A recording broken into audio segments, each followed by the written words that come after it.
ప్రార్థన చేసుకొని ఉదయకాల సమయంలో ఆరాధన ప్రారంభించుకుందాం. ప్రేమ కలిగిన మా ప్రభువా, మీకు పరిశుద్ధ నామానికి స్తుతులు, స్తోత్రాలు, వందనాలు. ఉదయకాల సమయంలో దేవాన్ని పాద సన్నిధికి వస్తూ ఉంటున్నాం. నీ బిడ్డగా నీ సన్నిధిలో చేరి నిన్ను స్తుతించటకు, ఆరాధించటకు ప్రభువా మేము చేరి ఉండగా మీ సన్నిధి మాతో ఉంచమని ప్రార్థన చేస్తున్నాను. చేరి వచ్చిన వారిని బట్టి ప్రభువా మీకు వందనాలు. రావాల్సిన వారిని కూడా సకాలంలో మీరు తీసుకొని రమ్మని ప్రార్థన చేస్తున్నాను. ఈ ఆరాధన యావత్తు మీ కృపగల హస్తాలకు అప్పగిస్తున్నాం. సమస్తము మర్యాదగాను, క్రమముగాను, నీకు మహిమకరంగాను ప్రభువా మీరు జరిగించుకోండి. ప్రతి విధమైన ఆటంకము, అంధకార దురాత్మ శక్తుల్ని యేసు నామంలో బంధిస్తూ ఉంటున్నాం. ప్రభువా మీరే కృప చూపించి నడిపించమని, ఈ సమయాన్ని మా కొరకు దీవెనకరంగా మీరు దయచేయమని యేసు నామంలో ప్రార్థిస్తున్నాం తండ్రి, ఆమేన్. మనందరం లేచి నిలబడి దేవుని వాక్యాన్ని చదువుకొని ప్రభువుని ఆరాధిద్దాం. ప్రకటన గ్రంథం 3వ అధ్యాయం మొదటి 6 వచనాలు మనం మార్చి చదువుకుందాం. ప్రకటన గ్రంథం 3:1-6. సార్దీస్లో ఉన్న సంఘపు దూతకు ఇలాగు రాయము: 7 నక్షత్రములను దేవుని 7 ఆత్మలను గలవాడు చెప్పు సంగతులేమనగా, నీ క్రియలను నేనెరుగుదును. ఏమనగా, జీవించుచున్నావన్న పేరు మాత్రం ఉన్నది కానీ నీవు మృతుడవే.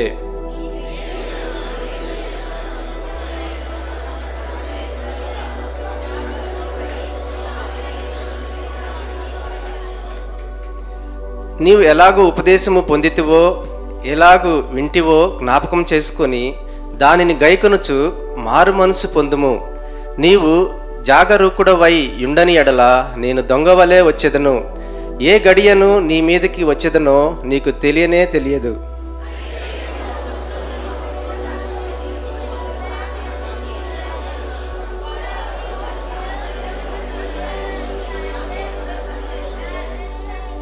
జయించువాడు అలాగున తెల్లని వస్త్రములు ధరించుకును.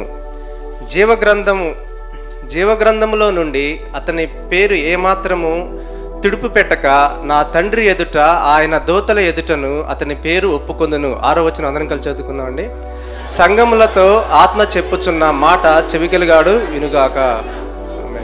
దేవుడు మన వెనుకల్లో ఆయన పరిశుద్ధ వాక్యమును దీవించునుగాక.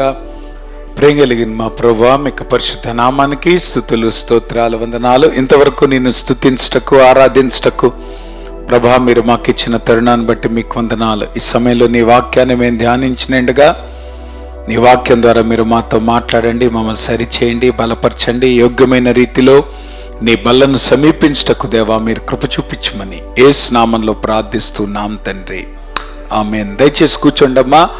ఉదయకాల సమయంలో మనం చదువుకున్నటువంటి దేవుని వాక్యాన్ని ధ్యానం చేసుకుందాం. ఈరోజు మనం ప్రభు బలను సమీపించబోతున్నాం గనక దానికి మనల్ని సిద్ధపరచుటకై ఈ వాక్య భాగాన్ని ఉదయకాల సమయంలో మనము ధ్యానం చేయటానికి ప్రయత్నం చేద్దాం. యేసు ప్రభువారు ఒక వ్యక్తిని చూసి, ఒక సంఘాన్ని చూసి ఆయన మన స్థితిని గురించి ఆయన ఎట్లాగా ఎస్టిమేట్ వేస్తున్నాడు. ఇక్కడ ఒక సంఘాన్ని చూస్తున్నాడు, లేదంటే కొంతమంది వ్యక్తులను చూస్తున్నాడు. మన వ్యక్తిగత జీవితాల్లో, లేదంటే సంఘముగా, or we a church or individuals that we are alive or we dead in the sight of God. దేవుని దృష్టిలో మృతమైన సంఘముగా ఉన్నామా, మృతమైన విశ్వాసులుగా ఉన్నామా, లేదంటే దేవుని కొరకు జీవించేటువంటి ఆ విషయాలు మనలో ఉన్నాయా లేదనేటువంటి బేరీజ్ వేసుకోవటానికి మనం ప్రయత్నం చేద్దాం. మనం చదువుకున్నటువంటి ఈ వాక్య భాగంలో 2 సార్లు రిపీట్ అయినటువంటి ఒక పదము ఏంటి అనేటువంటి గనుక గమనిస్తే, జాగరూకుడవై, ఇంగ్లీష్లో వేకప్ అని అంటాడు. అంటే ఈ సంఘము మృతమైన సంఘముగా ఉండటానికి ఒక కారణం ఏంటంటే ఇది నిద్రపోతున్న సంఘం కదా. అందుకనేమో బహుశా మృతిని నిద్రతో పోలుస్తారు. మృతికి నిద్రకి పెద్ద తేడా ఏం లేదు, అవునా కదా? ఏమా మృతికి నిద్రకి పొజిషన్లో తేడా ఏమైనా ఉందా? ఒకే ఒక తేడా, కొడితే లేస్తే బతికి ఉన్నట్టు, లేదంటే నిద్రపోయి లేచినట్టు, లేదంటే సో ఆబ్వియస్గా పొజిషన్ ఎట్లాగా ఉంటుంది రెండింటికి కూడా? నిద్రపోతున్నా. సో ఆబ్వియస్గా నిద్రపోవటం అనేటువంటి ఆ పొజిషన్ను దేన్ని చూపిస్తుందంటే మృతమైనటువంటి పరిస్థితిని చూపిస్తూ ఉంటుంది. ప్రాముఖ్యంగా దేవుని దృష్టిలో ఒక సంఘము కానీ ఒక వ్యక్తి కానీ మృతమైనటువంటి స్థితికి చేరుకోవటం అనేటువంటిది దేని బట్టి ప్రభు అంటాడంటే, when there is no expectation about God's coming. యేసు ప్రభు వారి యొక్క రాకడ విషయంలో ఎటువంటి ఎక్స్పెక్టేషన్ లేకుండా జీవించే వాళ్ళని మృతులైనటువంటి వారు అని దేవుని వాక్యం చెప్తా ఉంది. మీరు ఒక విషయాన్ని గనక గమనించినట్లయితే, అది క్రిస్మస్ అయినా కమ్యూనియన్ అయినా రెండిటికి కూడా ఒక కామన్ డినామినేటర్ ఉంది. ఏంటి ఆ కామన్ డినామినేటర్ అంటే, ప్రభు యొక్క రాకడను ఎక్స్పెక్ట్ చేయటం అనేటువంటిది ఆ రెండు సందర్భాల్లో మనం చూస్తాం. క్రిస్మస్లో కూడా వాళ్ళు దేని కొరకు ఎదురు చూడాలి? ఎందుకు 400 సంవత్సరాలు దేవుడు మౌనంగా ఉన్నాడు? 400 సంవత్సరాల తర్వాత దేవుడు వారిని దర్శించినప్పుడు, సో మొట్టమొదటిది దేవుడు వారిని ఎట్లా దర్శించాడు? ఆయన రావటం ద్వారా. సో క్రిస్మస్ అనేటువంటిది it is not about celebration. Christmas అనేటువంటి ఫెస్టివల్ కాదు. క్రిస్మస్ అనేటువంటిది it is the expectation of the coming of Lord Jesus Christ. Yesu ప్రభు యొక్క రాకడ కొరకు ఎదురు చూసేటువంటి ఎక్స్పెక్టేషన్ని అది క్రిస్మస్ అంటే. అలానే మనము ప్రభు యొక్క బల్లలో మనం పార్టిసిపేట్ చేసేటప్పుడు, ఈరోజు ప్రభు బల్లలో మనం పార్టిసిపేట్ చేసేటప్పుడు ప్రభు యొక్క బల్లను తీసుకోవటం అనేటువంటిది దేన్ని సూచిస్తూ ఉంది? పౌలు గారు ఏమన్నాడు? మీరు ఈ రొట్టెను తిని ఈ పాత్రలోంది త్రాగునప్పుడల్లా ప్రభు వచ్చే వరకు ఆయన మరణమును ప్రచురించుదురు. అంటే కమ్యూనియన్ అనేటువంటిది దేంతో కనెక్ట్ అయి ఉంది? సెకండ్ కమింగ్ కనెక్ట్ అయింది. ఆనెస్ట్గా చెప్పండి, ఈరోజు ఎంతమంది మీరు ప్రభు యొక్క రాకడ గురించి ఆలోచిస్తూ మీరు ఇక్కడ మందిరానికి వచ్చారు కమ్యూనియన్ కొరకు? కదా? అసలు మన ఆలోచనల్లో, మన ప్రణాళికల్లో సెకండ్ కమింగ్ అనేటువంటిది అసలు is it part of your life?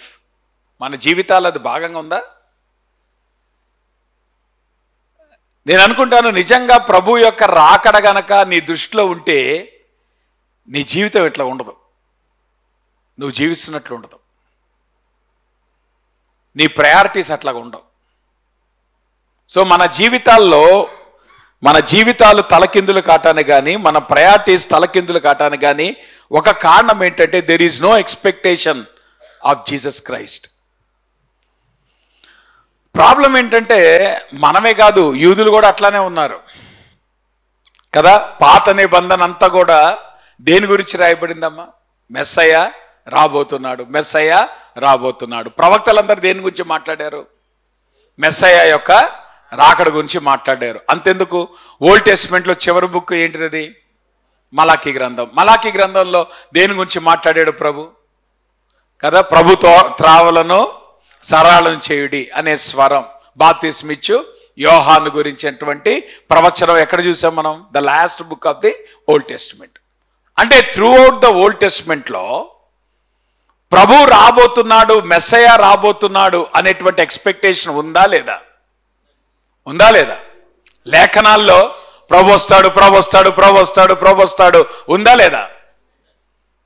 మరి ఎంతమంది ప్రభుని ఎదుర్కొన్నారు ఆయన వచ్చేటప్పటికి?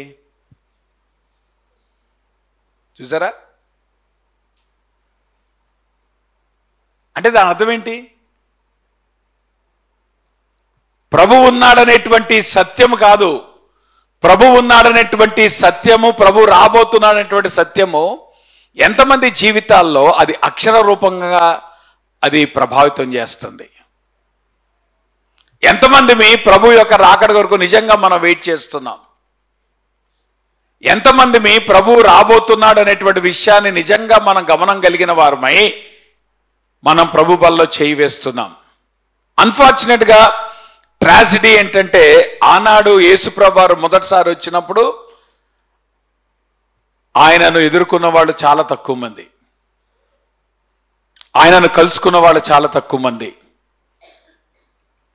ఈరోజు యేసుప్రభువు వారు రెండో రాకళ్ళు వచ్చినప్పుడు ఆయన కలుసుకోబోయేవారు కూడా చాలా తక్కువ మంది. సంఘం అంతా వెళ్ళిపోతుందని ఫీల్ అయిపోమాకండి. చాలా మంది వెళ్ళరు. ఎందుకు వెళ్ళరు? సిద్ధపాటు తర్వాత ముందు ఎక్స్పెక్టేషన్ ఉంటే కదా సిద్ధపాటు ఉండేది.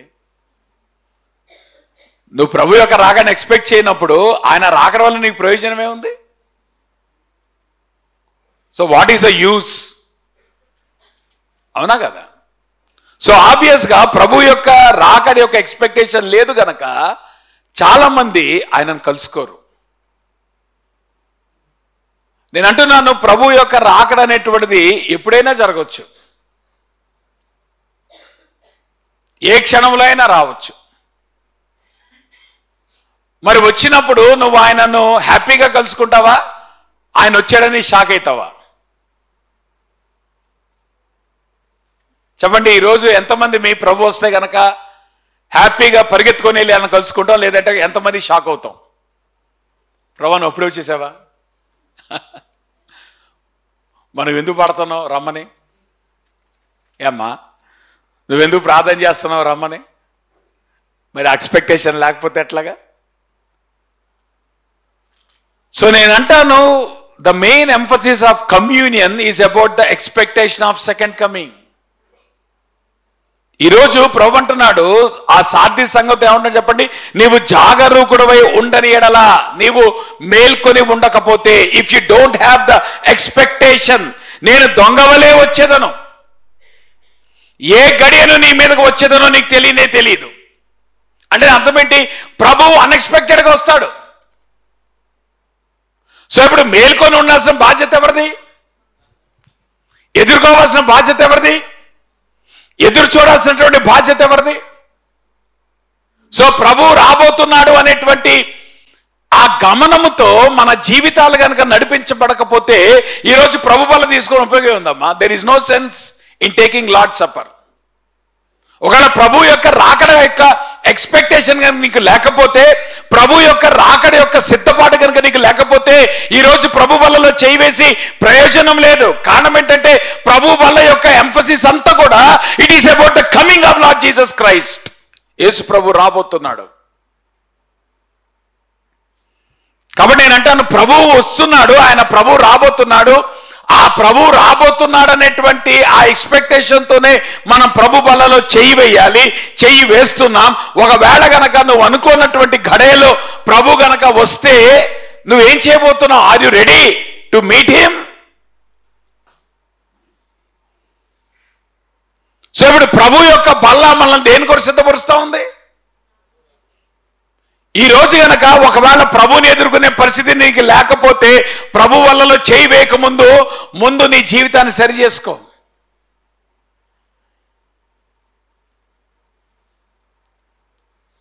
ఎందుకంటే ప్రభువు ఆయన అంటున్నాడు, ఎప్పుడైనా వస్తాను. So you need to be wake up. నువ్వు ఏమంటారు? అవేక్, జాగరూకుడవై ఉండాలి, మేల్కొని ఉండాలి. నేనంటాను, అన్ఫార్చునేట్గా ఈ పాఠాన్ని ఆ రోజు ఇశ్రాయేలీలు దాన్ని దృష్టిలో పెట్టుకోలేదు. ఈరోజు సంఘాలు కూడా అట్లానే జీవిస్తున్నాయి. అందుకనే ప్రభు అంటున్నాడు ఆ సంఘాన్ని చూసి, ఇది మృతమైన సంఘం. ఎందుకు మృతమైన సంఘం అంటే, ఈ సంఘానికి ఎక్స్పెక్టేషన్ లేదు. ఈ సంఘానికి ప్రభు రాకడ కొరకైన చూపు లేదు, ఎదురు చూపు లేదు. ప్రభు రాకడ కొరకు ఎదురు చూస్తూ తమ జీవితాల్ని ఎల్లప్పుడూ కూడా జాగ్రత్తగా కాండక్ట్ చేసుకునేటువంటి ఆ పరిస్థితి ఆ సంఘములో లేదు, ఆ వ్యక్తిలో లేదు. గనక పేరుకి వీడు బతుకుతున్నవాడే కానీ నిజానికి దేవుని దృష్టిలో వీడు చచ్చినటువంటి వాడు. You are not alive but you are dead in the sight of Christ. కాబట్టి అంటున్నాను, ఉదయకాల సమయంలో ప్రభు యొక్క బల్లను మనం సమీపించక ముందు, ప్రభు యొక్క బల్లలో చేయి వేయకముందు ఈ విషయాన్ని మనం గమనించుకోవాలి. ఎంతమంది are you really expectant of that Lord Jesus Christ coming. ప్రభు యొక్క రాకడ కొరకు ఎదురు చూస్తున్నటువంటి, లేదంటే సిద్ధపాటు కలిగినటువంటి, లేదంటే ప్రభు ఎప్పుడు వచ్చినా పర్వాలేదు, నేను ఆయనను ఎదుర్కొంటాను, ఆయన దగ్గరికి వెళ్తాను అనేటువంటి ఆ సిద్ధపాటుతో మనం జీవిస్తున్నాం. అది ముందు పరీక్షించుకోండి. అది లేకపోతే ఇప్పుడే సరి చేసుకోండి. దేవుడు కోరుకుంటున్నాడు మీరు చచ్చిన స్థితిలో కొనసాగడానికి వీల్లేదు. మీరు ఎలా ఉన్నారంటే దానికి ఒక బలమైనటువంటి నిదర్శనం ఏంటంటే ప్రభు యొక్క రాకడి యొక్క ఎక్స్పెక్టేషన్ మీ జీవితాల్లో ఉండాలి. ప్రభు రాకడి యొక్క ఎక్స్పెక్టేషన్ ఎటువంటిది మీ డెసిషన్స్ లో కనపడాలి.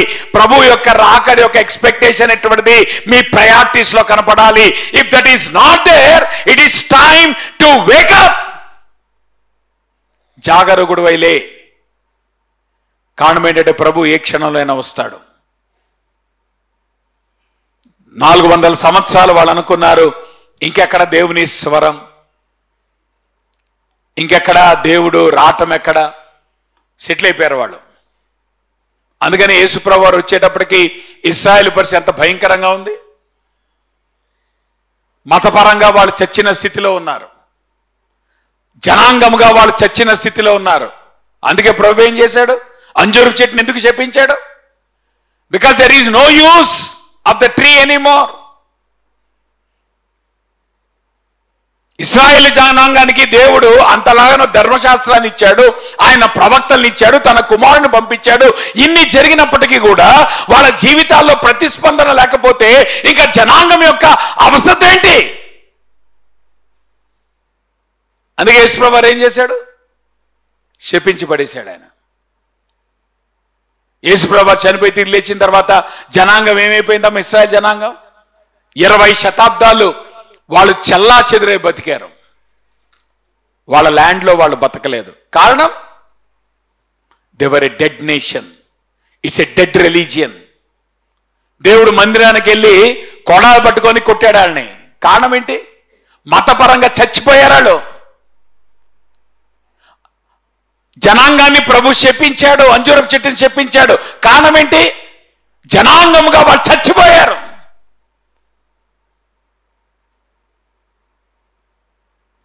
నేనంటాను బీ కేర్ఫుల్. నువ్వు అనుకోనటువంటి గడియలో ప్రభు రానే వస్తాడు.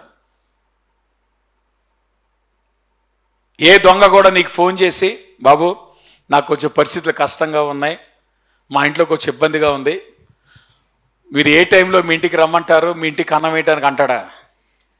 అపాయింట్మెంట్ తీసుకొని వస్తాడా దొంగ? ఏం చేస్తాడు వాడు? నువ్వు అనుకోని గడియలో వస్తాడు వాడు.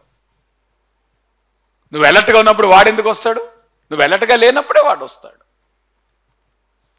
సో ప్రభు కూడా అంటున్నాడు, నేను ఎప్పుడు వస్తానో నీకు తెలియదు. సో ఇప్పుడు అలర్ట్గా ఉండాల్సిన బాధ్యత ఎవరిది? సో ప్రభు రాబోతున్న ఎక్స్పెక్టేషన్తో బ్రతకాల్సినటువంటి బాధ్యత ఎవరిది? It is ours. నేను అంటున్నాను, ప్రభు బల్లలో చేయవేయక ముందు ఈ విషయాన్ని ప్రభు దగ్గర సరి చేసుకో. ఎంతమందిని మనం ప్రభు రాబోతున్నాడు అనేటువంటి ఆ స్పర్శతో బతుకుతున్నాం. ప్రభు రాబోతున్నాడు అనే విషయాన్ని మనం నమ్మి నిజంగా మన జీవితాల్లో అది అన్వయించుకొని ప్రభు రాబోతున్నటువంటి ఆ గడియల్లో మనం ఉన్నామనేటువంటి విషయాన్ని మనం గ్రహించిన వారమై ఇంకెంత జాగ్రత్తగా ఉండాలి. నేను అంటాను, 2000 సంవత్సరాల క్రితం ప్రభువు సాధ్య సంఘాన్ని నువ్వు మేల్కో అని చెప్తే ఈరోజు 2000 సంవత్సరాల తర్వాత మన సంగతి ఏంటి? వాళ్ళే అప్పుడు మేల్కొని ఉండాలంటే ఇప్పుడు రాకడికి ఎవరి దగ్గర ఉన్నారమ్మా? మనం 2000 సంవత్సరాల తర్వాత ఉన్నాం కదా ఇప్పుడు. సో ఇప్పుడు వాళ్ళే జాగ్రత్తగా ఉండాలని ప్రభు అంటే ఈరోజు 2000 సంవత్సరాల తర్వాత మనం జాగ్రత్తగా ఉండాలా, మనం అజాగ్రత్తగా ఉండాలా? ఇంకా జాగ్రత్తగా ఉండాలి, ఇంకా ఎక్కువ జాగ్రత్తగా ఉండాలి. మరి ఆ రోజే వాళ్ళు ప్రభు యొక్క రాకడికి సమీపంగా ఉంటే ఈరోజు మనం ప్రభు యొక్క రాకడికి ఇంకా సమీపంగా ఉన్నాం. సో ఆ ఎక్స్పెక్టేషన్ ఎటువంటి మన జీవితాల్లో ఉండాలి. ఎప్పుడైతే ఆ ఎక్స్పెక్టేషన్ మన జీవితాల్లో ఉండదో ప్రభు రానే వస్తాడు. ఆయన దృష్టిలో మనం చచ్చిన స్థితిలోనే ఉంటాం. There is no expectation. ఎప్పుడైతే మన జీవితాల్లో ఎక్స్పెక్టేషన్ ఉండదో దెర్ ఈజ్ నో లైఫ్. ప్రభు అంటున్నాడు, నీ క్రియలను నేను ఎరుగుదును, ఏమనగా జీవించున్నావన్నటువంటి పేరు నీకున్నది కానీ నీవు మృతుడవే. దీని అంటాను నేను ఈ కోమా స్థితి. చర్చస్ ఈరోజు విశ్వాసులు ఎటువంటి స్థితిలో ఉన్నారు తెలుసా? కోమాలో ఉన్నారు. ఆడు చచ్చిపోయాడా? సావలేదు. బతికున్నాడా? బతికిలేడు. ఏంటి ఉపయోగం? వెంటిలేటర్ మీద ఉన్నాడు. ఈరోజు చాలా మంది అట్లాంటి పరిస్థితుల్లో ఉన్నారమ్మా. ప్రభువు అంటున్నాడు, జీవించున్న పేరు మీద నీకుంది కానీ నిజానికి నువ్వెవరు? సో ఆత్మీయ స్థితిలో యు ఆర్ అనే వెంటిలేటర్. సో వెంటిలేటర్తో సస్టైన్ చేస్తున్నాడు. నేనంటాను ఈరోజు క్రైస్తవ్యం ఎట్లా తయారైందంటే we have full of methods, we have programs, we have seminars. ఇవన్నీ కూడా దేని కొరకు అంటే ఇంకా నిన్ను వెంటిలేటర్ మీద ఉంచుతున్నాయి. ఇక ప్రోగ్రామ్ కూడా లేకపోతే ఇంక నువ్వు వెంటిలేటర్ మీద కూడా బతకవు. సో ఇప్పుడు ప్రోగ్రాంలు కాన్ఫరెన్స్ దేని కొరకమ్మా? వెంటిలేటర్ మీద మళ్ళీ కంటిన్యూ చేయడానికి. నేనంటాను సంస్కృతితో ఎప్పుడైతే నువ్వు కాంప్రమైజ్ అవుతావో, సంస్కృతిలాగా జీవించావు నువ్వు ఎప్పుడైతే అలవాటు చేసుకుంటావో అది చచ్చిన స్థితి, అది మృతమైనటువంటి స్థితి. Because you are not expected to live according to the culture. సంస్కృతి ప్రకారం నువ్వు నడవాల్సిన అవసరం లేదు. మనుషులు చెప్పినట్టుగా నువ్వు నడవాల్సిన అవసరం లేదు. దేవుని వాక్యం ఏం చెప్తుందో దాని ప్రకారం బతుకు, అది చాలు నీ జీవితానికి.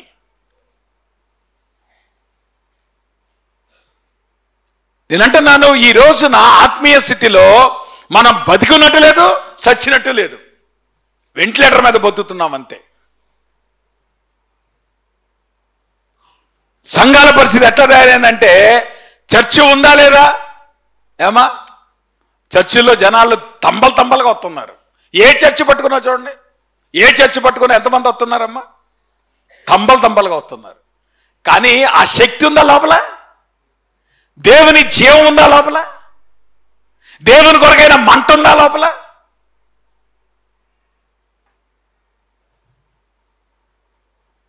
The churches are alive for name sake. Ventilator మీద కొట్టుమిట్టాడుతున్నటువంటి విశ్వాస బతుకు మందే.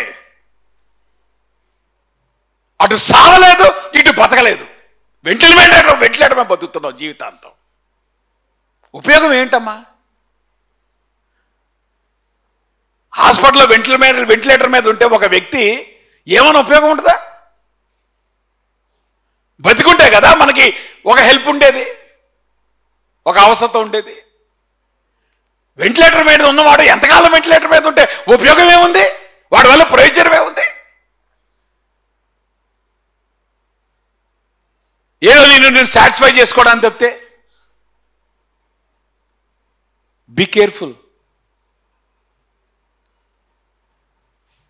When there is no expectation you don't have life.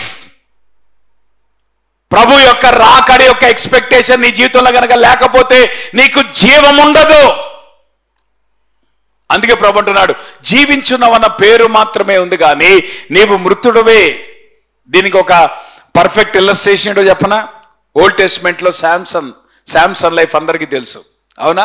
Samson ని ప్రభు నాజీర్ చేశాడు. నాజీర్ చేసిన వాడు నాజీర్ చేసినట్టు బతకాలా? దానికి ఎగెనిస్ట్ గా బతికాడా? క్వైట్ ఆపోజిట్ గా దేవుడు నాజీర్ చేయబడినటువంటి వ్యక్తి ఎట్లా ఉండాలో, ఒక రకంగా చెప్పాలంటే సంసోన్ యొక్క జీవితం ఎట్లా తయారైందంటే ఒక విశ్వాసి ఎట్లా ఉండకూడదో వాడి లైఫ్ చూస్తే అర్థమవుతుంది. ఏమా విశ్వాస జీవితము ఎట్లా ఉండాలో మనం చూపిస్తామా, ఎట్లా ఉండకూడదో చూపిస్తామా?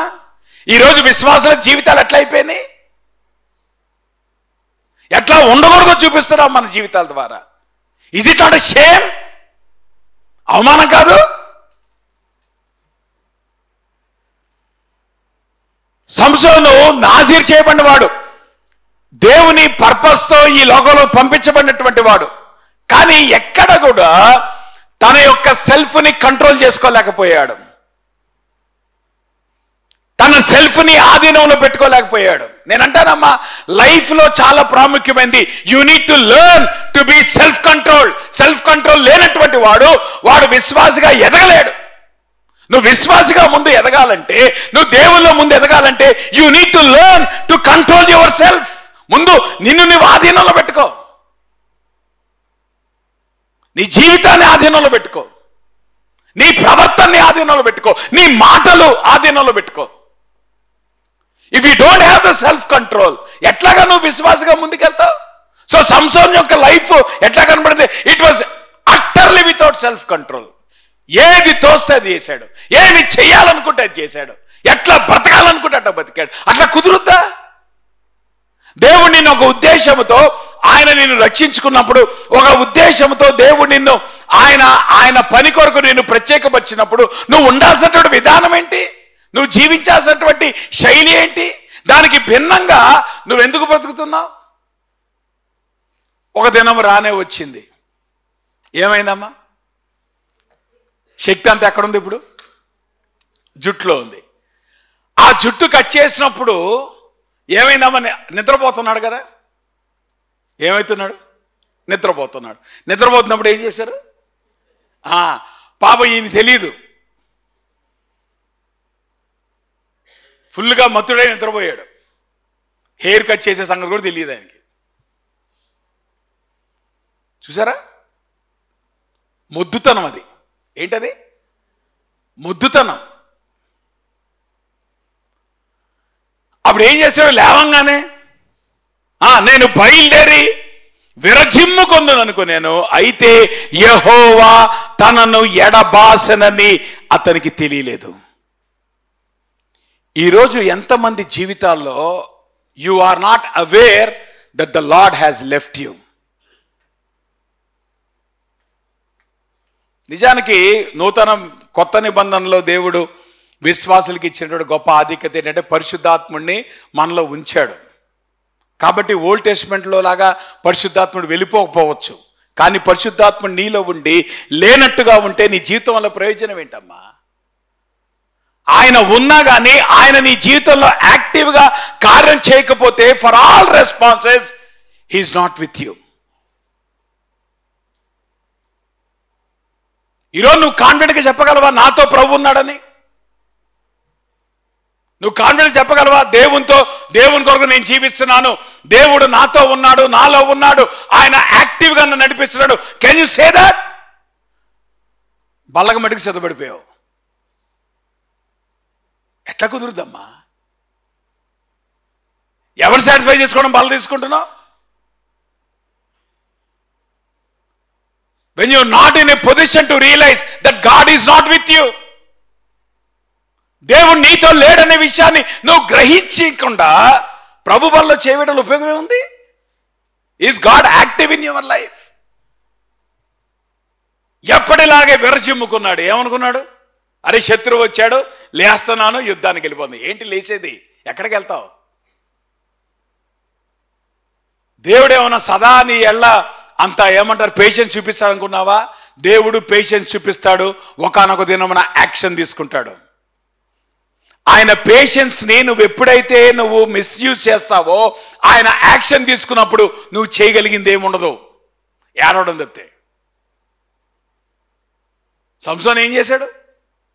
ప్రభా ఒక్కసారి దృష్టి పెడతావా అని ఏడ్చాడు కానీ ప్రభు ఏం చేశాడమ్మా?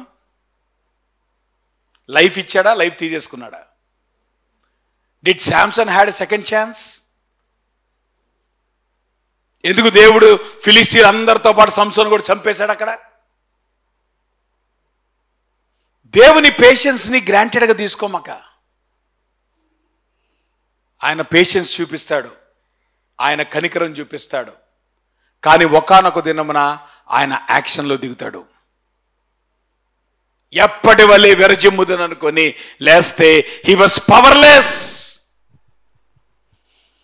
ఈరోజు క్రైస్తవులు ఎట్లా తయారయ్యారంటే, ఈరోజు సంఘాలు ఎట్లా తయారయ్యారంటే, we have a reputation but the reputation doesn't match with the reality. నీ రెప్యుటేషన్ వేరు, నీ రియాలిటీ వేరు. నీకున్న పేరు ఒకటి, నువ్వు బతికే వాస్తవం ఇంకొకటి. నీ వాస్తవానికి నీ పేరుకి పొంతం లేదు. ప్రభు ఉంటున్నాడు, నీకేమని పేరు ఉందమ్మా? Grace Baptist church member. ఏంటి పేరు? Duvvada grace Baptist church member. ఏం చేసుకోవడానికి? పేరు దేనికమ్మా? వాస్తవం ఏంటి? వాస్తవం ఏంటి? నువ్వు బతుకున్నావా, చచ్చిన స్థితిలో ఉన్నావా? పేరు దేని కొరకమ్మా? పేరేం చేసుకుంటావు? నీ వాస్తవం గనక దేవుని వాక్యానుసారంగా లేకపోతే ఏం చేసుకోవడానికి నీ పేరు? The reputation doesn't match the reality. Alive on the outside but dead on the inside.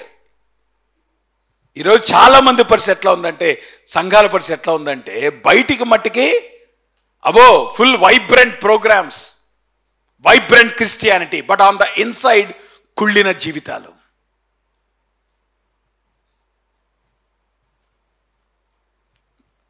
ప్రభు బల్ల తీసుకో, ముందు దీన్ని సరి చేసుకో. Whether you have life or you don't have life. దేవునికి నీ పేరు అక్కర్లేదు, దేవునికి నీ వాస్తవం కావాలి. నీ వాస్తవంలో నువ్వు బ్రతుకున్న స్థితిలో ఉన్నావా, లేదంటే నువ్వు జీవిస్తున్న స్థితిలో ఉన్నావా? దేవుడు నీతో పాటు ఉన్నాడనేటువంటి గ్రహింపు నీకుందా, లేదంటే దేవుడు నీతో పాటు ఉన్నాడని నువ్వు అనుకుంటున్నావా? సంసోను వలె. కలగంటే కుదరదమ్మా, వాస్తవం కావాలి. వాస్తవంలో దేవుడు నీతో ఉండాలి, వాస్తవంలో దేవుడు నిన్ను బలపరచాలి, వాస్తవంలో దేవుడు నిన్ను నడిపించాలి. దేవుడు నాతో ఉన్నాడు అని అనుకుంటే సంసోన్కి నీకు తేడా ఏం లేదు. కలలు కనమాక, నిద్రలే, wake up, because there is no life. జాగరూకుడువై మెళుకువలేదు, దేర్ ఇస్ నో వాచ్ఫుల్నెస్. నీ క్రియలు నా దేవుని ఎదుట సంపూర్ణమైనవిగా నాకు కనబట్టలేదు గనక జాగరూకుడవై చావనయ్యున్న మిగిటిన వాటిని బలపరచము. ప్రభు అంటున్నాడు, నువ్వు ఇప్పటికన్నా లేకపోతే, ఇప్పటికన్నా గనక నువ్వు సరి చేసుకోకపోతే, you are going to be destroyed completely. ఒకవేళ ఇప్పుడు గనక నువ్వు నిద్రలేసి నీ జీవితాన్ని సరి చేసుకుంటే ఇక మీదటైనా చావకుండా బతుకుతావు. ఏం చేస్తావు? Do you want to wake up? నువ్వు లేచి చచ్చే వాటిని బాగు చేసుకుంటావా, లేంటే చచ్చిన స్థితికి నీ జీవితాన్ని నువ్వు నడిపించేసుకుంటావా? హిస్టారికల్గా సాధ్య సంఘాన్ని కనుక మనం గమనిస్తేనమ్మా, ఈ సాధ్య సంఘము కొండ మీద ఉన్నటువంటి ఒక పట్టణం. సో హిస్టారికల్గా ఈ పట్టణాన్ని జయించటం ఏ శత్రువుకి కూడా చేత కాలేదు. మనము ఎంటైర్ హ్యూమన్ హిస్టరీ కనుక గమనిస్తే ఈ సార్దీసు పట్టణాన్ని రెండు సార్లు వాళ్ళు జయించగలిగారు. ఆ 2 సార్లు వాళ్ళు జయించటానికి ఒక కారణం ఏంటో తెలుసా? ఒకటి, ఏమంటారు, క్రాక్స్ అనేటువంటి ఎక్కడున్నాయో శత్రువు పసిగట్టగలిగాడు. రెండోది, ఈ సైనికులు వాళ్ళు కాపలా కాయటానికి బదులుగా నిద్రపోతున్నారు. కారణం ఏంటంటే వాళ్ళు ఏమనుకున్నారంటే, మా మీదకి ఎవడొస్తాడులే, మా పట్టణం మీదకి ఎవడు రాగలే, ఎందుకంటే మాది దుర్భేద్యమైన పట్టణం, మా పట్టణాన్ని ఎవడు కూడా హస్తగతం చేసుకోలేడు కదా, మాకేముందిలే, మేము గ్రేస్ బ్యాప్టిస్ట్ చర్చ్ మెంబర్స్మే, మమ్మల్ని ఎవడంటాడులే, మమ్మల్ని ఎవరేం చేస్తారులే. సో ఆబ్వియస్గా అమ్మా పడిపోవడం ఎక్కడ స్టార్ట్ అయిందో తెలుసా? అక్కడే స్టార్ట్ అయింది. దేవుని వాక్యం ఏం చెప్తుందమ్మా? తాను నిలుచున్నావని తలుచుకున్నటువంటి వాడు పడిపోకుండా జాగ్రత్త పడాలి. ఈరోజు చాలామంది క్రైస్తవుడు మేము నిలబడ్డాం అనుకుంటున్నారు. నిజానికి జాగ్రత్త, నువ్వు పడుతున్నావు, నీకు అర్థం కావట్లేదు, నిలబడ్డాను అనుకుంటున్నావు.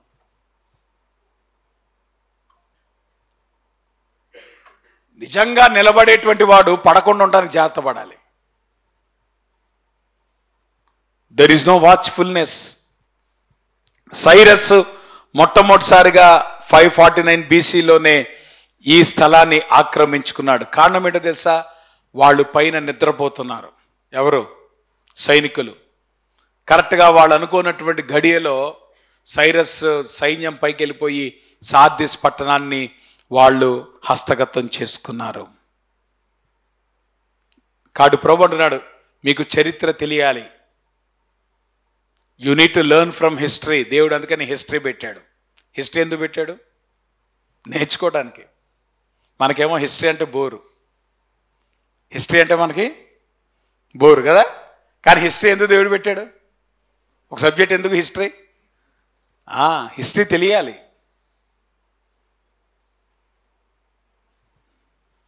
There is no watchfulness, be careful. ప్రభు అంటున్నాడు, నీ క్రియలు నా దేవుని ఎదుట సంపూర్ణమైనవిగా నాకు కనబడలేదు గనుక జాగరూకుడువై చావనై ఉన్న మిగిలిన వాటిని బలపరచము. దేవుని వాక్యంలో గనక మనం గమనిస్తే there are number of examples. ఏ ఎగ్జాంపుల్స్? పడుకోగూడనటువంటి పరిస్థితుల్లో పడుకున్నటువంటి వాళ్ళు కదా, పడుకోగూడనటువంటి పరిస్థితుల్లో పడుకున్నటువంటి వాళ్ళు. యేసుప్రభువు వారు రెండవ రాకడ గురించి మాట్లాడుతున్నప్పుడు కొండ మీద, ఒలీవల కొండ మీద ప్రసంగం చేస్తున్నప్పుడు ఆయన ఉపమానం చెప్పాడు. ఎవరు ఉపమానం? బుద్ధిగల కన్యకలు, బుద్ధి లేని కన్యకలు. చెప్పండి, బుద్ధిగల కన్యకలు పెళ్లి కుమారుని ఎదుర్కోవటానికి కారణం ఏంటి? ఏటి కారణం ఏంటి?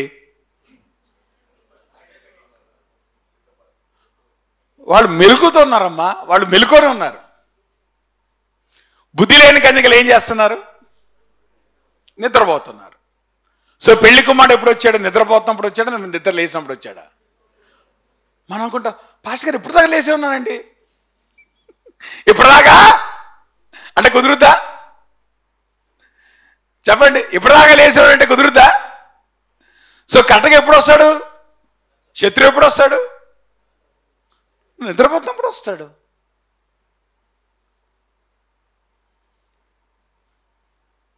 యేసుప్రభువు వారు చెప్పాడు, ఆ రోజు బుద్ధిగల కన్యకలు, బుద్ధి లేని కన్యకలు. బుద్ధిగల కన్యకలు పేరు దేని బట్టి వచ్చింది? వాళ్ళ మెళుకుతనం బట్టి వచ్చింది. బుద్ధి లేని కన్యకలు పేరు దేని బట్టి వచ్చింది? వాళ్ళకి మెళుకుతనం లేదు కాబట్టి. సో ఈరోజు మనం ప్రభు యొక్క రాకడ విషయంలో మెళుకువగా ఉంటే మనం ఏమవుతాం? బుద్ధిగల కన్యకలు అవుతాం, బుద్ధి లేని కన్యకలు అవుతాం.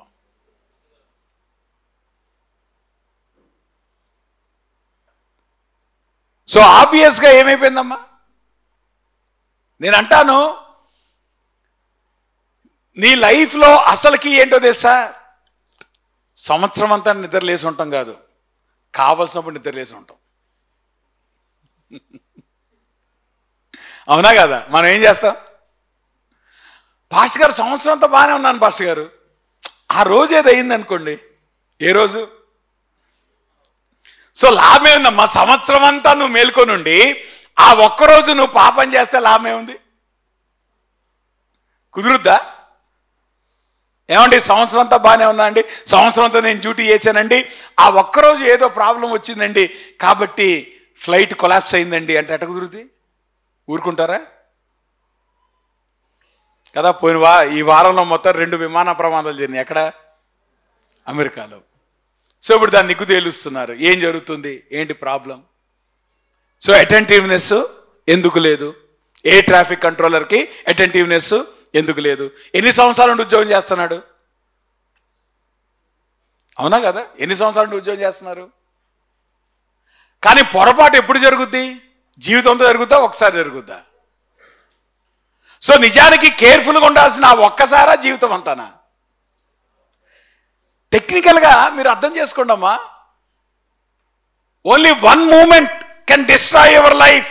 నేను అందుకే అన్నాను, the difference between victory and defeat is 1 inattentive moment. పరుగు పందెంలో ఉన్నావు, చివరిదాకా వచ్చేసావు, కానీ చివరిలో దృష్టి కొంచెం మరల్చావు. అప్పుడు ఏమవుతుంది? పరుగు పందెం పోయింది. అప్పుడు నువ్వు వెంటనే జడ్జి దగ్గరికి వెళ్ళి, అట్లా కాదండి, నేను ఫస్ట్ 900 మీటర్స్ చూడండి ఎట్టా పరిగెత్తాను, ఈ లాస్ట్లో కొద్దిగా పొరపాటు అయింది, చూసి చూడట్టు పోవాలి అంటే ఏమంటారు? మనం అంటాం కదా, చూసి చూడట్టు పోవాలి. అబ్బో తెలియకనే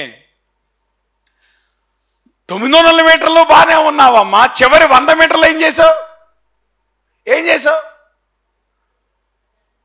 ఆ ఒక్క క్షణం చాలదా నీ ఇన్ఎటెటివ్నెస్కి?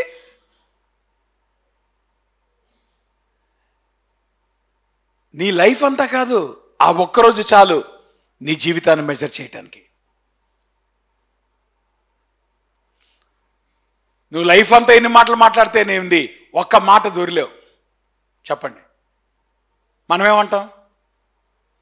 ఆ ఒక్క మాటేగా, ఆ ఒక్క మాటే.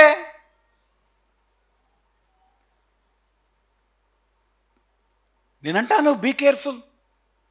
నువ్వు ఎక్కడైతే మేల్కొని ఉండాలో అక్కడ మేల్కొని ఉండకపోతే అది జీవితానికి ప్రమాదం. కాబట్టి యేసుప్రభువు చెప్పాడు, బుద్ధి లేని కన్యకలకి బుద్ధి గల కన్యకలకి ఉన్నటువంటి ఒకే ఒక్క తేడా ఏంటంటే, ద మూమెంట్ ఎక్కడైతే అవసరమో అక్కడ వాళ్ళు అటెంటివ్నెస్ కలిగి ఉన్నారు. ఎక్కడైతే అవసరమో అక్కడ వాళ్ళు అటెంటివ్నెస్ కోల్పోయారు. That is the only difference between foolish virgins and wise virgins.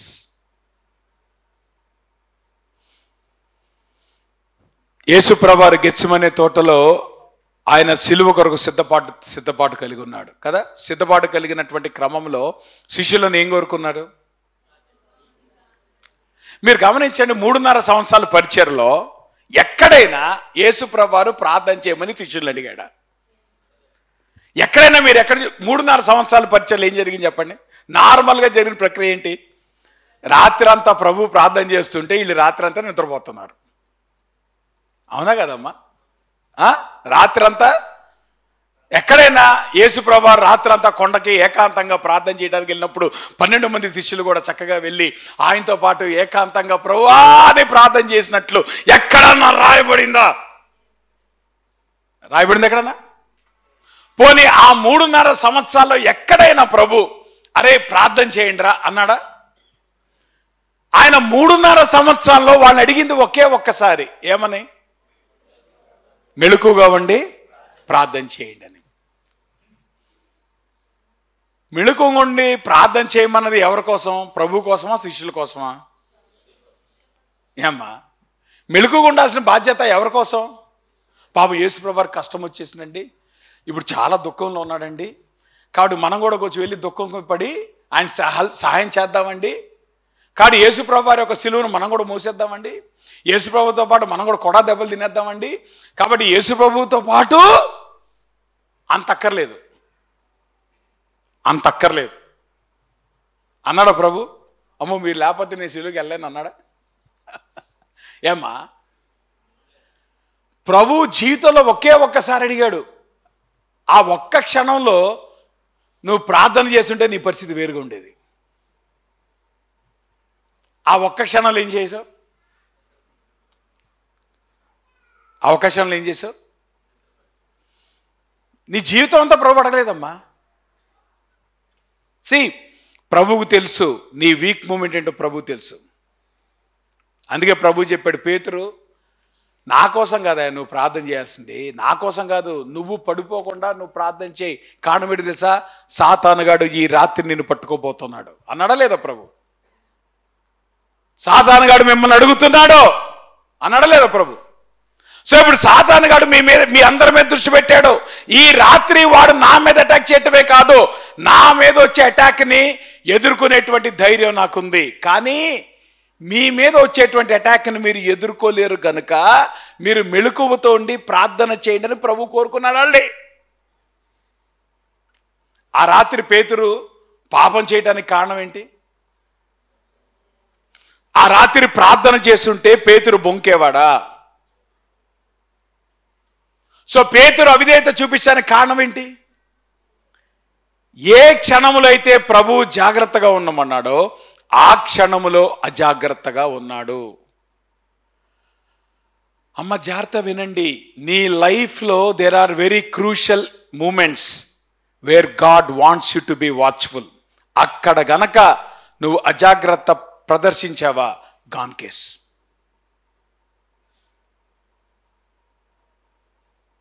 నీ లైఫ్ అంతా ఎవరికి కావాలి? మనం అంటాం కదా, అన్నం ఉడికిందో లేదో అన్నమంతా పట్టుకోవాలా? చెప్పండి, అన్నమంతా పట్టుకోవాలా? ఒక మెతుకు, సామెతల మటుకు బ్రహ్మాండంగా ఉంటాయి మనకు అసలు కదా. ఒక మెతుకు పట్టుకుంటే నీ జీవితం అంతా కూడా ఒక్క సంఘటన చాలమ్మా నీ జీవితం ఏంటో చెప్పడానికి. Be careful. నీ లైఫ్ అంతా అక్కర్లేదు, ఒక్క ఇన్సిడెంట్ చాలు నీ లైఫ్ గురించి తెలియడానికి.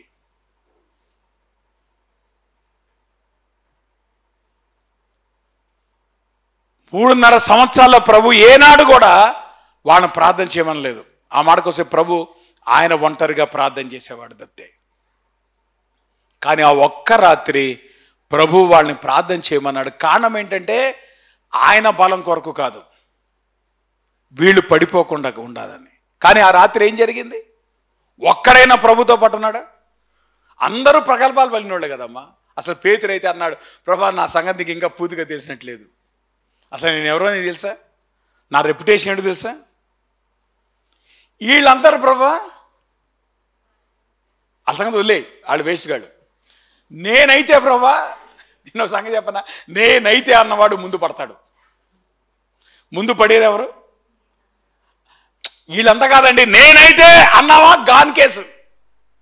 గుర్తుపెట్టుకో, కారణం ఏంటంటే నువ్వే పడతావు.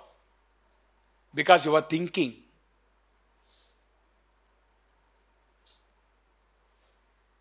మేల్కొని ఉండవలసిన టైంలో మేల్కొని ఉండటం.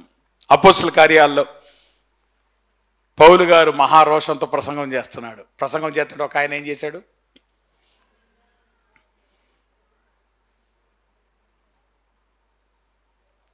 చర్చిలోకి వచ్చి నిద్రపోతే ఏం చేయాలని? ఏమ్మా నీకు వేరే స్థలం లేదా నిద్రపోవడానికి? అదేంటో పాస్ గారు చర్చి రంగానే నిద్ర వస్తుందండి. బుద్ధి లేదు నీకు. ఈ నిద్రపోతున్నాడు ఎవరు? అమ్మా నేను పౌలుని కాదు, మిమ్మల్ని తిరిగి బతికియటానికి. ఆ మీటింగ్లో పౌలు ఉన్నాడు కాబట్టి బతికిపోయాడు. కారణం ఏంటి? వాడు చచ్చిపోయినా మన పౌలు గారు వచ్చి ఈరోజు అట్టంటోళ్ళు ఎవరు లేరులేండి. కాబట్టి జాగ్రత్త, ఎప్పుడు మేల్కొని ఉండాలో అప్పుడు మేల్కొని ఉండు. దేవుని వాక్యంలో చూస్తే you have number of examples. మేల్కొని ఉండవలసిన టైంలో మేల్కొని ఉండకపోవటం. నేను అంటాను, the difference between victory and defeat, నీ జీవితంలో విజయానికైనా నీ జీవితంలో పతనానికైనా ఆ ఒక్క నీవు ఆదమర్చినటువంటి క్షణం నీ జీవితం అంతటిని కూడా డిసైడ్ చేస్తుంది. That one moment can cost your life. Be careful. ఆ ఒక్క ఇన్సిడెంట్ నీ లైఫ్ని కాస్ట్ చేస్తుంది. జాగ్రత్త.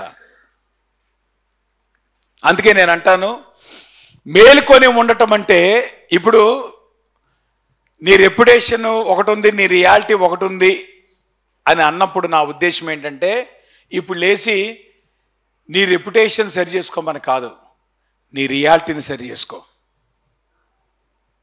నాకు నీ రెప్యుటేషన్ అక్కర్లేదు. నిన్ను గురించి ప్రజలు ఏమనుకుంటున్నారో నాకు అక్కర్లేదు. నిన్ను గురించి నువ్వేమనుకుంటున్నావు.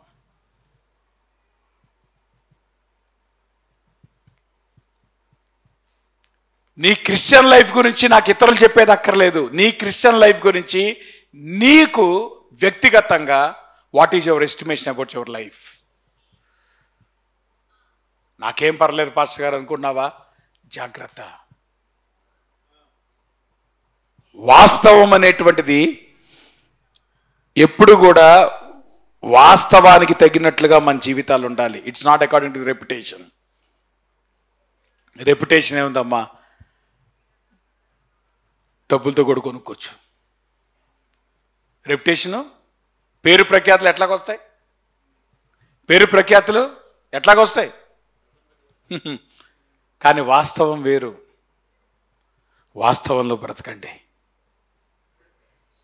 Your reputation doesn't matter. దేవుని దగ్గరికి వచ్చేటప్పటికి, ఏమండి ఈయన చాలా మంచి వ్యక్తి అని ఎవ్వరూ దేవునికి నీ గురించి చెప్పాల్సిన అవసరం లేదు. దేవునికి తెలుసు నువ్వెవరో. యోహాను సువార్తలో ఏమని రాయబడిందమ్మా? ఆయన మనుషుని ఆంతర్యమును ఎరిగిన వాడు గనక ఎవడునో ఆయనకి ఏమి చెప్పాల్సిన అవసరం లేదు.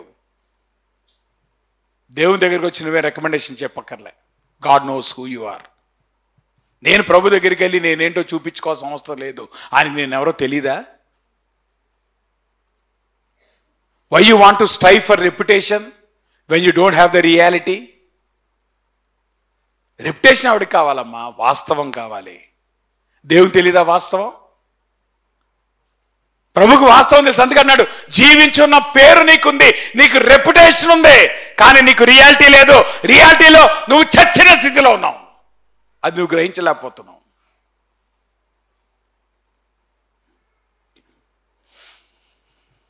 ఏం చేయాలి? ప్రభు అంటున్నాడు, రిమెంబర్ అండ్ రిపెంట్. నీవేలాగు ఉపదేశం పొందితివో, ఏలాగు వింటివో జ్ఞాపకము చేసుకొని దాన్ని గైకొనుచు మారు మనస్సు పొందుము. అమ్మా, ప్రభు యొక్క బల్లను మనం సమీపించక ముందు ఈ 2 విషయాలు చేయాలి. ఏ 2 విషయాలు? Remember and repent. ఈ 2 లేకుండా ప్రభు బల్లలోకి నువ్వు చేయి వేయటం అది మంచిది కాదు. కారణం ఏంటంటే ప్రభు బల్ల నీకు శిక్షకు కూడా కారణమవుతుంది. ప్రభు బల్ల నీ క్షమాపణకు కారణమవటం అనేటువంటిది ఎంత వాస్తవమో, నీ పాపాన్ని నువ్వు ఒప్పుకున్నప్పుడు, నీ పాపాన్ని కప్పుకున్నప్పుడు ప్రభు బల్ల నీకు శాపం కూడా అవుతుంది. Don't take it for granted. అందుకే పౌలు గారు ఏమన్నాడు? ఇందువల్లనే మీలో అనేకులు మృతులై ఉన్నారు, చాలామంది నిద్రించున్నారు. కారణం ఏంటి? మనలను మనమే విమర్శించుకొని ఎడల తీర్పు పొందగా పోదుము. అంటే ప్రభు బల్ల అనేటువంటిది నీ క్షమాపణకు నువ్వు సరిచేసుకోవటానికి ఎంత కారణమవుతుందో, ప్రభు బల్ల నీ శిక్షకు కూడా కారణమవుతుంది. అందుకే ప్రభు ఏమంటున్నాడు? Remember and repent. ఎలాగ నువ్వు మారు మనసు పొందావో జ్ఞాపకం చేసుకో. ఎలాగో నువ్వు దేవుని వాక్యాన్ని అంగీకరించావో జ్ఞాపకం చేసుకో. ఆ వాక్య ప్రకారం జీవించడానికి నిర్ణయం తీసుకొని ఆ వాక్య ప్రకారం జీవించడానికి నువ్వు మారు మనసు పొందితే తప్పితే ప్రభు బల్ల నీకు శిక్షార్థమవుతుంది. జాగ్రత్త. Christian life is not about drifting. క్రైస్తవ జీవితం అనేటువంటిదమ్మా నువ్వు జారిపోవటానికి కాదు. It is about daily deciding to remember. ప్రతి దినము జ్ఞాపకం తెచ్చుకో. నీ కలిగిన దాన్ని గట్టిగా పట్టుకో. మారు మనసు పొంది పశ్చాత్తాపడి అప్పుడు ప్రభు కొరకు ముందు కొనసాగు. కారణం ఏంటో తెలుసా? God is dangerous. దేవుడు ఎంత ప్రేమ గలవాడో ఆయన ప్రమాదకారి కూడా. దేవుని యొక్క పరిశుద్ధత అనేటువంటిది it makes him more dangerous. ఏమా, కరెంట్ అనేటువంటిది ఏం చేస్తుంది? కరెంటు నువ్వు వాడుకోవచ్చు, కరెంట్తో నువ్వు చచ్చిపోవచ్చు. అవునా కదా? కరెంటును కనుక సరిగ్గా హ్యాండిల్ చేయకపోతే ఏమవుతుంది? చచ్చిపోతావు. కరెంటుని జాగ్రత్తగా హ్యాండిల్ చేస్తే అది నీకు ఎసెట్ అవుతుంది. సో ఇప్పుడు నువ్వు ఎట్లాగా ప్రవర్తిస్తున్నావు నిన్ను బట్టి ఉంటుంది. నువ్వు అజాగ్రత్తగా ఉన్నావా, జాగ్రత్తగా ఉన్నావా? దేవుడు ఎంత ప్రేమ గలవాడో, దేవుడు నీ జీవితానికి ఎంత ఉపయోగపడగలడో, దేవుడు నీ జీవితానికి కూడా ప్రమాదకారి అవుతాడు. జాగ్రత్త. ఆయన పరిశుద్ధుడు గనక ఆయన పరిశుద్ధత ఎప్పుడు కూడా నీకు ప్రమాదకరమైందే. Don't take it for granted. దేవుని పరిశుద్ధత ఎంత ప్రమాదకరమైందో నువ్వు తెలుసుకోవాలంటే దేవుని వాక్యంలో చాలా సందర్భాలు ఉన్నాయి. ఆ బెత్షెమెషులోకి ఆ యొక్క ఏమంటారు దేవుని మందసం తీసుకున్నటువంటి ఎడ్లు బండి రాగానే బెత్షెమెషు వాళ్ళు ఏం చేశారు?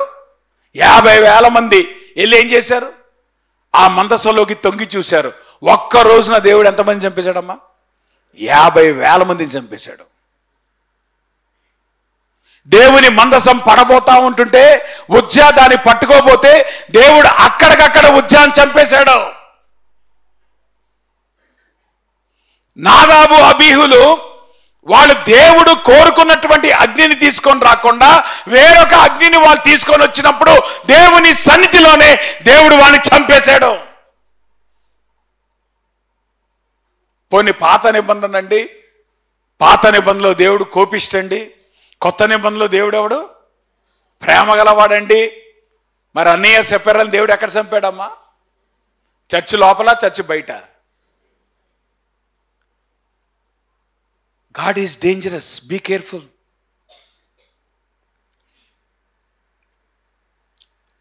అందుకే ప్రభు అంటున్నాడు, నీవేలాగూ ఉపదేశం పొందితివో, ఏలాగూ వింటివో జ్ఞాపకం చేసుకొని దానిని గైకొనుచు మారు మనసు పొందుము.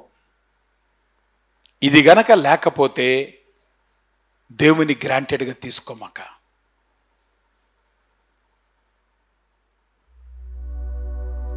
దేవుడు ఆయన ఎంత కృపగలవాడో ఆయన అంత ప్రమాదకారి కూడా.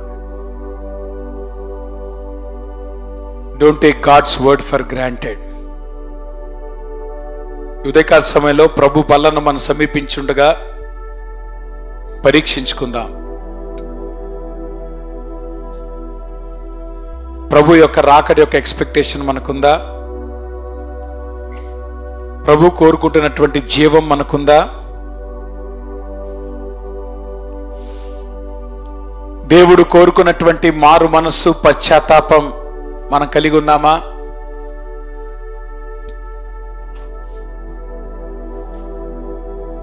దేవుని వాక్య వెలుగులో మన జీవితాలు సరి చేసుకుందాం. ప్రభు అంటున్నాడు, నిద్ర స్థితిలోండి మేల్కో, ప్రభు దగ్గర సరి చేసుకో. ప్రభు త్వరలో రాబోతున్నాడు. ఆయన దొంగ వలె వస్తాడు, ఏ క్షణంలో అయినా వస్తాడు. ఆయన గనక వస్తే నువ్వు ఆయన ఎదుర్కొంటావా, షాక్ తింటావా?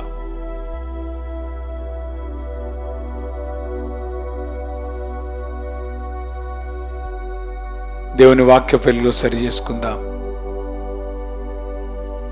ప్రభు వాళ్ళని సమీపించక ముందు మన జీవితాలు సరి చేసుకుందాం. దేవునికి నీ రెప్యుటేషన్ అక్కర్లేదు. నువ్వు ఏ చర్చ్ మెంబర్ అయితే ఏముంది, నువ్వు ఏ రెస్పాన్సిబిలిటీ తీసుకుంటే ఏముంది, నీ రియాలిటీ ఏంటో ప్రభు దగ్గర మాట్లాడు. God doesn't need your reputation.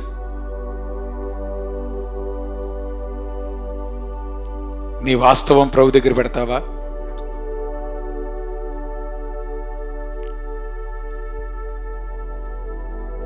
ఏ వాక్యాన్ని నువ్వైతే అంగీకరించావో ఆ వాక్య ప్రకారం నువ్వు జీవిస్తున్నావా? ఒకవేళ ఆ వాక్య ప్రకారం నువ్వు జీవించకపోతే ముందు నువ్వు మారు మనసు పొందాలి, పశ్చాత్తాపడాలి, ప్రభు వాక్య వెలుగులో సరి చేసుకోవాలి.